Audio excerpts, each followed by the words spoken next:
Dikisahkan bahwa dahulu di zaman Bani Israel ada seorang laki-laki yang fasik fajir. Dolim lah, fasik fajir. Dan orang-orang di sekitarnya, di daerahnya itu tidak luput dari kefajirannya, dari kefasikannya. Sampai kemudian penduduk daerah situ, di daerahnya itu, tidak bisa menolak dari perlakuan dolimnya, dari perlakuan fisiknya, dari perlakuan kefasikannya itu. Sampai kemudian penduduk daerah itu munajat kepada Allah, tadarruk kepada Allah Subhanahu wa taala. Saking tidak kuatnya karena kefasikan atau kefajiran daripada seorang laki-laki itu. Lalu Allah Subhanahu wa taala mengirimkan atau memberikan wahyu kepada Nabi Musa alaihi salam. Jadi terjadi pada waktu zaman Nabi Musa, Bani Israel itu. Memberikan wahyu kepada Nabi Musa alaihissalam bahwa sesungguhnya di antara Bani Israel itu ada seorang pemuda yang fasik, yang fajir. Maka keluarkanlah pemuda itu dari negerinya, dari daerahnya. Sehingga penduduk desa itu tidak terkena siksa, tidak akan menerima atau tertimpa oleh api di daerahnya. Maka keluarkanlah dari daerah itu, dari desa lah misalnya. Kalau di desa ya di desa itu. Keluarkan pemuda itu agar penduduk desa selamat. Lalu dikeluarkanlah seorang pemuda itu ke desa lain. Ketika dipindahkan ke desa lain, Allah memerintahkan lagi agar dikeluarkan lagi dari desa tersebut yang baru. Supaya penduduk desa tidak terkena karena kefasikannya. Kan ini dahulu. Kalau dahulu itu kalau ada orang fasik atau penduduk yang tidak taat kepada Allah, banyak maksiatnya, itu langsung siksa atau azab itu langsung turun. Langsung turun itu. Supaya tidak kena azab, maka keluarkanlah seorang pemuda tadi yang fasik fajir itu. Lalu dikeluarkan lagi ke desa yang lain, dipindahkan, dikeluarkan, kemudian dipindah ke yang lain, ke desa lain. Lalu dipindahkan sampai ke desa lain.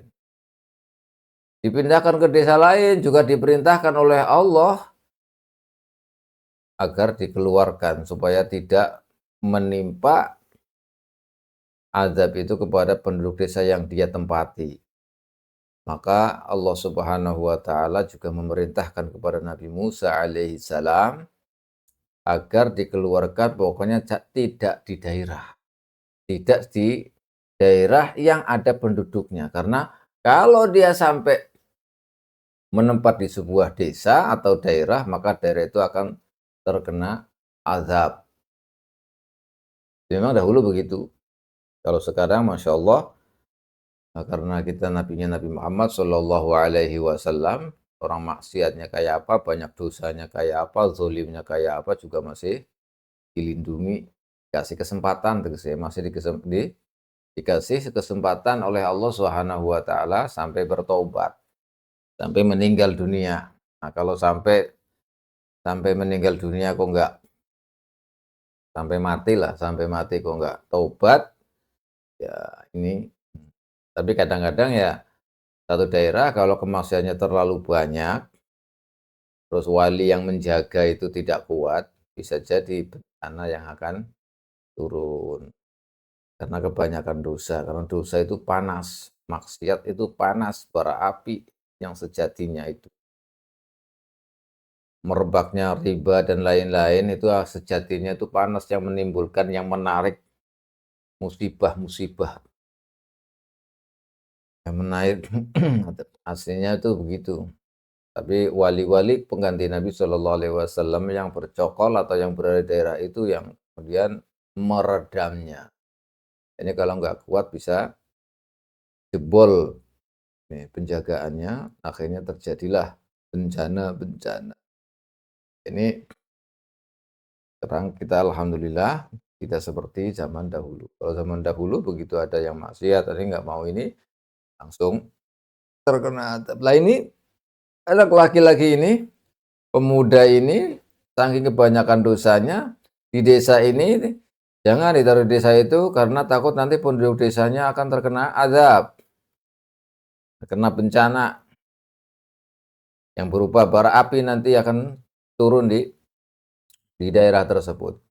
Akhirnya pemuda itu dipindah ke Mafazah. Mafazah itu kalau sekarang ya kalau di Indonesia misalnya ya ke hutan yang tidak ada orang sama sekali. Hutan belantara, tidak ada penduduk, tidak ada siapa. Jadi atau di apa, di padang pasir yang tidak ada orangnya siapa. Pokoknya di tanah yang lapang yang tidak ada tanah yang tidak ada penduduknya sama sekali. Tidak ada makhluk di sana. Burung-burung juga tidak ada. Jadi yang memang tidak ada apa-apa di hewan buas juga tidak ada. Pokoknya di tanah yang tidak ada manusia, tidak ada burung, tidak ada hewan pokoknya. Suruh dipindahkan ke situ. Nah, karena dipindahkan di daerah yang seperti itu tidak ada manusia, tidak ada apa-apalah. Kemudian anak pemuda ini menjadi sakit. Ketika sakit ya otomatis dalam keadaan sendirian. Tidak ada orang yang menolong, yang membantu. Sampai kemudian dia itu terjatuh di tanah, lalu tanah nggak bisa apa-apa, nggak ada yang nolong, yang nggak ada ini. Ini memang zaman dahulu begitu itu. Lalu seorang seorang pemuda itu yang sedang sakit tadarruk kepada Allah Subhanahu wa taala, ya Rabb, law kanat walidati 'inda ra'si la rahimatni wa la bakat 'ala madallati. Ya Allah, ya Rabb, seandainya ibuku itu ada bersamaku di sini, maka beliau akan sangat belas kasihan kepadaku dan pasti akan menangis melihat keadaanku begini. Walau kana walidi hadiran 'indi la a'anani wa ghasalani wa kaffanani. Dan seandainya bapakku itu hadir di sini, maka pasti akan membantuku. Dan kalau aku mati pasti akan memandikanku dan mengkafaniku. Kata dia ini dalam munajatnya kepada Allah, tadarruknya kepada Allah Subhanahu wa taala. Walau kanat zaujati 'indi la bakat 'ala firaqi. Dan seandainya ada istriku di sini, maka dia pasti akan menangis berpisah denganku. Dan ini sudah parah sekali sakitnya. Di daerah yang tidak ada siapa-siapa. Manusia tidak ada, burung-burung tidak ada, hewan pun tidak ada siapa, dia sendirian, tergeletak di tanah. Walau kanat auladi 'indi la bakau khalfa janazati. Dan seandainya anak-anakku juga ada di sini, maka mereka pasti akan menangisi saya di belakang jenazah saya. Dan mereka akan berkata, Allahumma ghfir li walidina al-gharibid du'ifil 'asil fasikal matruhi min baldatin ila baldatin wa min baladin ila qaryatin wa min qaryatin ila mafazatin yakhruju minad dunya ila akhiru ayisan min kullil asya illa min rahmatillahi ta'ala. Dan mereka pasti akan berdoa kepadamu, Allahumma ghfir li walidina, ya Allah.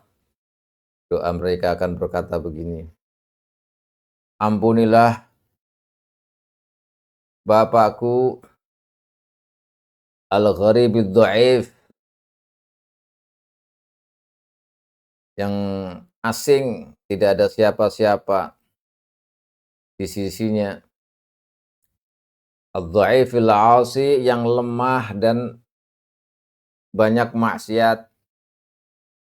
Al-fasik, yang fasik. al-matruhi min baladin, yang dibuang dari daerah ini ke daerah yang lain, dan daerah yang lain dipindahkan ke desa-desa yang lain. Dipindah-pindah dari sebuah tempat ke sebuah tempat sampai di tempat yang tidak ada orang sama sekali. Tidak ada makhluk di sana sama sekali. Dan mati keluar dari dunia ini menuju akhirat dengan keadaan putus asa dari semua yang ada di dunia kecuali dari rahmat-Mu ya Allah. Ini doa atau pengaduan daripada seorang pemuda tadi. Lalu dia juga mengatakan, "Ya Allah, Allahumma in qata'tani an walidati wa auladi wa zaujati fala taqta'ni an rahmatika wa ahraqta qalbi bi firaqihim fala tuhrikni binarika li ajli ma'siyati." Kata seorang pemuda itu, "Ya Allah, kalau Engkau putuskan saya dengan ibu saya, dengan ibuku, dengan bapakku, dengan istriku, dengan anak-anakku, maka jangan putuskanlah saya dari rahmat. Dan Engkau bakar hatiku dengan berpisah dengan mereka, maka jangan Kau bakar aku dengan api, dengan apimu, karena kemaksiatan yang saya perbuat." Ini munajatnya lagi seorang pemuda tadi sebelum meninggal. Setelah itu kemudian Allah Subhanahu wa taala mengutus atau mengirim bidadari-bidadari dengan bentuk ibunya. Kemudian bidadari bentuk dengan sifat-sifat istrinya. Kemudian ada anak-anak ghilman, anak-anak surga juga dikirimkan untuk dia seperti anak-anaknya. Wa arsala malakan ala sifati abihi, dan mengutus malaikat seperti sifat-sifat abahnya, bapaknya. Kemudian mereka-mereka itu yang diutus oleh Allah, yang dikirimkan oleh Allah, duduk berada di situ menghampiri seorang pemuda tadi. Fabakau ala syabi ka'annahum, dan mereka semua itu menangis. Mereka semuanya menangis seolah-olah mereka itu memang keluarganya, bapaknya, ibunya, istrinya, dan anak-anak. Semuanya di situ. Lalu seorang laki-laki itu merasa tenang. Ternyata bapaknya hadir. Dia merasakan seolah-olah kayak bapaknya. Karena Allah dari malaikat-malaikat dan penduduk surga tadi yang diutus kepada dia, itu seperti bapaknya, seperti ibunya, seperti istrinya, seperti anak-anaknya. Sehingga dia hatinya merasa tenang. Dan berkata, Allahumma la taqta'ni min rahmatika. Ya Allah, jangan kau putus aku dari rahmatku. Dari rahmatmu, innaka ala kulli syai'in qadir. Sesungguhnya engkau atas segala sesuatu itu mampu, berkuasa. Wa wasala ila rahmatillah, dan juga akhirnya seorang pemuda itu mendapatkan rahmat Allah, zahirun maghfuran.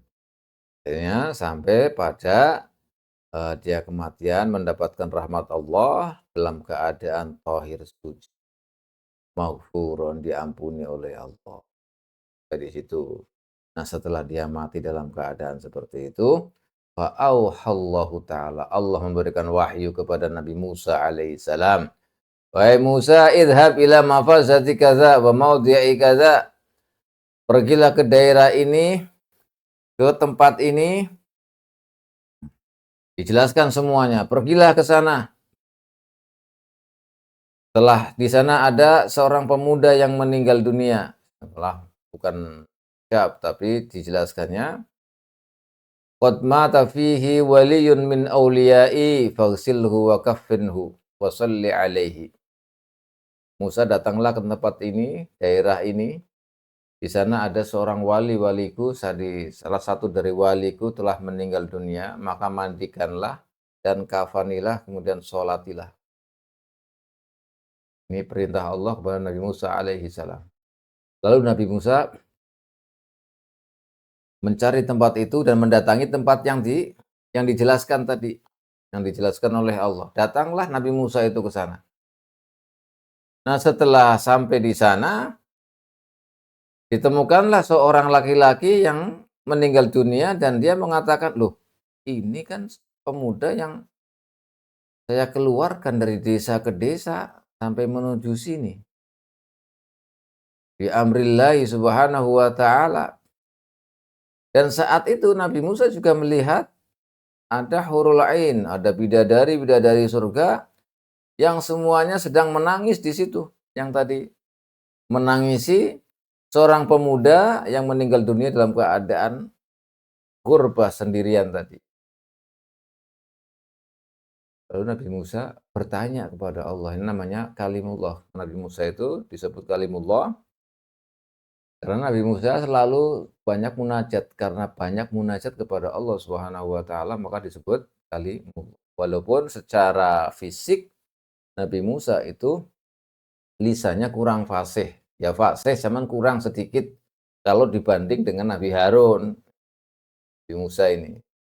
Tapi dijuluki kalimullah.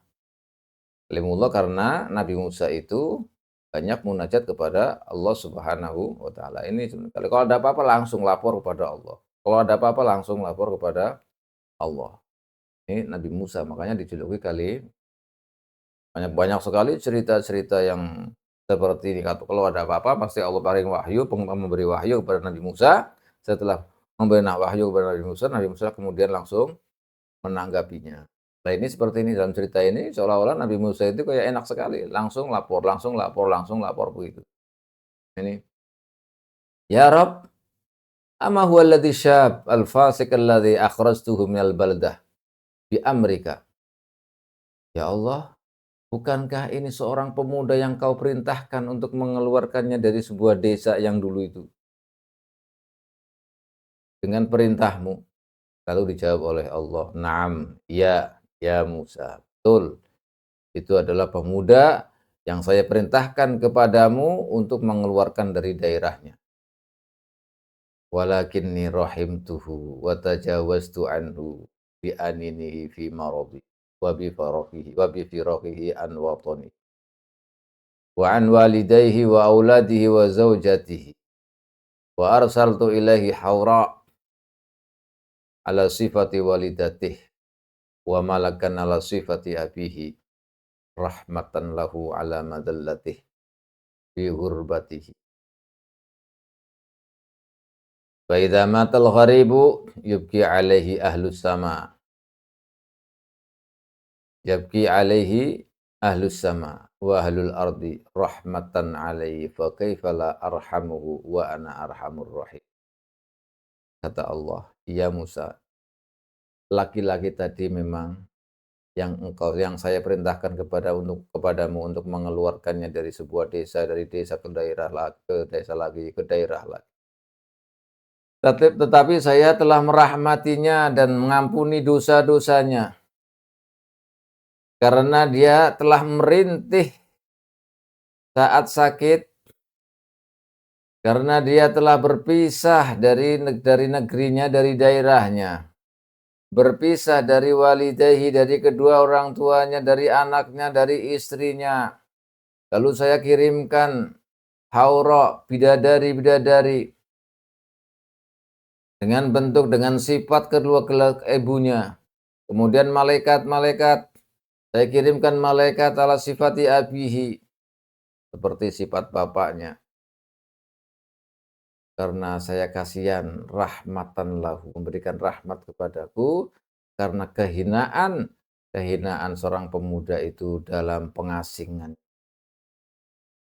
Lalu ketika seorang pemuda itu dalam pengasingan, pemuda yang dalam pengasingan itu mati, meninggal dunia, maka menangisi atasnya ahlus sama, penduduk langit dan penduduk bumi. Mereka semua menangis ketika dia meninggal karena kasihan, belas kasihan kepada dia. Maka bagaimana saya tidak memberikan rahmat kepada dia, sedangkan saya arhamur rahimin, kata Allah. Makanya dalam cerita ini ada sebuah hadis Rasulullah Shallallahu Alaihi Wasallam. Jadi kita dalam beberapa referensi kitab para ulama, jadi kita ketika dalam keadaan sehat itu kita harus bisa mensejajarkan antara ar-roja dan al-khauf. Apa roja itu? Jadi harapan rahmat kepada Allah Subhanahu wa taala dan al-khauf takut akan siksa Allah Subhanahu wa taala kepada Allah. Ar-roja dan al-khauf itu harus seimbang ketika kita dalam keadaan sehat wajar seperti kita sekarang ini. Jangan sampai ketimpangan itu, karena kalau ketimpangan itu akan terjadi ketimpangan pula dalam keadaan kita nanti. Harus sejajar, tetapi kalau dalam keadaan mendekati kematian, sakit yang parah, maka harus dibangkitkan, atau yang lebih lebih berat adalah ar-roja, mengharapkan rahmat Allah Subhanahu wa taala. Dahulu pernah ada kejadian ketika dalam hadis ada cerita bahwa ada seorang laki-laki, nanti ini cerita Rasulullah Shallallahu Alaihi Wasallam dalam sebuah hadis sahih, hadisnya panjang. Ada seorang laki-laki yang nanti akan diseret di neraka itu begitu sudah terpampang di yaumul qiyamah itu, di akhirat itu ada malaikat datang langsung menyeret dia untuk dimasukkan ke neraka. Langsung diseret oleh malaikat. Ketika sampai pada tebing atau pinggir neraka itu, kemudian anak ini tunggu dulu, jangan saya dimasukkan ke neraka. Saya akan laporan kepada Allah Subhanahu wa taala. Akhirnya panggil di situ meronta-ronta lah istilahnya. Tunggu dulu supaya tidak dimasukkan langsung ke neraka. Kenapa ini? Saya mau laporan kepada Allah Subhanahu wa taala, saya akan menagih janji. Saya akan menagih janji karena saya dengar dari Nabi Muhammad Shallallahu Alaihi Wasallam bahwa barang siapa yang berprasangka baik kepada Allah Subhanahu wa taala di akhir hayatnya, maka akan aman dari api neraka. Tidak disiksa oleh Allah Subhanahu wa taala. Amanlah. Akhirnya ada suara yang datang, biarkan, jangan dimasukkan ke neraka. Jangan dimasukkan ke neraka.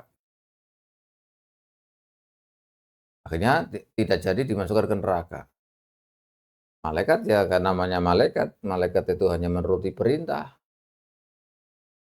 Lalu orang tersebut berkata, saya dulu waktu di dunia sebelum saya mati, saya berhusnudzon kepadamu ya Allah, kepada Allah Subhanahu wa taala, bahwa engkau pasti akan mengampuniku dengan husnudzonku ini. Berarti saya pasti akan mendapatkan rahmatmu, saya akan diampuni olehmu. Sebelum kematian, saya sangat husnudzon kepadamu. Lalu ada perintah malaikat untuk mengangkat dia, mengembalikan dia dari tebing neraka itu untuk dimasukkan ke surga. Nah, ini adalah cerita yang memang kalau kita dalam keadaan atau siapapun dalam keadaan sakit parah yang dimungkinkan akan meninggal dunia, itu harus rojaknya itu lebih dibanding dengan khaufnya. Saat itulah kita harus mengharapkan rahmat Allah Subhanahu wa taala dan kita berhusnudzon kepada Allah agar bahwa kita ini diampuni oleh Allah Subhanahu wa taala, bakal mendapatkan rahmat dari Allah Subhanahu wa taala, dan insya Allah dengan husnudzon ketika akhir hayat itu akan selamat kan husnul khotimah. Ini seperti pemuda itu apa, seperti dalam cerita tadi. Nah, cerita ini tadi yang baru baru disebutkan juga sama. Walaupun banyak maksiatnya apa semuanya ketika mau meninggal dunia, kemudian munajat kepada Allah Subhanahu wa taala dalam pengasingannya itu, kemudian sampai dikirimlah makhluk-makhluk surga itu tadi, malaikat, kemudian bidadari, dan ghilman itu pelayan-pelayan surga dikirim. Ini karena salah satu di antaranya dia ketika mau meninggal dunia, munajat kepada Allah, pasrah kepada Allah, mengharap rahmat Allah. Seandainya diputus semuanya, diasingkan dari siapapun, tapi jangan kau putuskan dari rahmat. Ini salah satu munajatnya yang menandakan bahwa dia ketika sebelum meninggal dunia itu sangat mengharapkan kepada rahmat Allah Subhanahu wa taala. Jangan malah kebalik, rahmat apa kita apa ketika mau meninggal dunia rasa takutnya itu berlebihan istilahnya. Sehingga tidak ada husnudzon kepada Allah Subhanahu wa taala. Nah, ini yang tidak baik. Yang diperlukan saat-saat seperti genting seperti itu ya husnudzon kepada Allah bahwa dosanya diampuni oleh Allah, seperti cerita yang diceritakan oleh Rasulullah Shallallahu alaihi